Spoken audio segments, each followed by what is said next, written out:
it's Christmas, and for you and me, we'll sit and enjoy the time with our family. But for some, I think Christmas has a different meaning for them. Very different, very somber. We recently had an opportunity to have a service for homicide victims and their families, and it was a very memorable, moving, and poignant service. But the world for those folks will never be the same as for you and I, and for people who have not experienced the tragedy of homicide firsthand.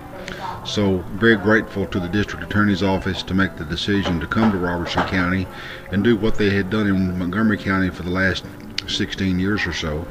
And as you can see from the ornaments on this tree, then the homicide victims in Robertson County were memorialized, remembered, and honored by their family members through the placing of these ornaments. So it was a very, very good service and something that we'll always remember.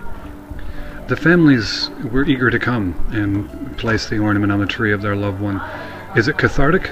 I think it was for most of them. I was amazed at the turnout. The place was absolutely packed, and I think they saw perhaps a chance for a type of cleansing, some degree of healing. Nothing can heal the wounds that they've endured through this, and perhaps now it's especially difficult at the Christmas season to look at the empty chair and the person that's no longer there.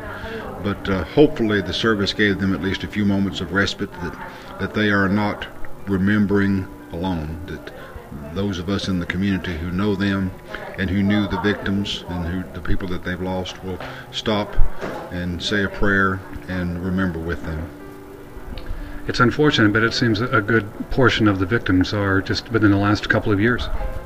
It seems that's the case. Now, some of these victims had gone back almost 20 years, but most of them, I'd say, were in the last 2 or 3. So you're exactly right. It seems to be a spate of these every year, and we try to learn from these things, but they just seem to happen again. But it is good that we pause and remember.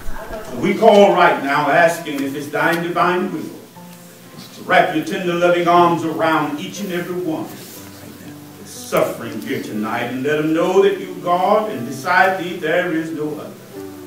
Father, we ask you to encourage them, give them hope, give them peace, and give them understanding. As you scroll through these images, it's hard not to notice how incredibly young these victims seem to be. As a reporter, I've had the opportunity to meet with many of these families, and I can tell you that the pain does run deep.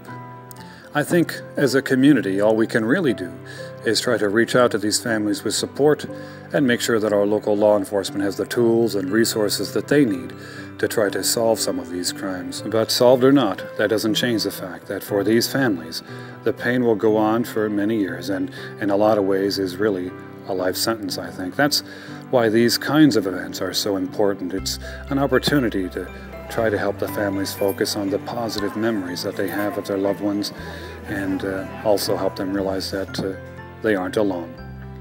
At any rate, this has been Jim Ball reporting for Smoky Barn News.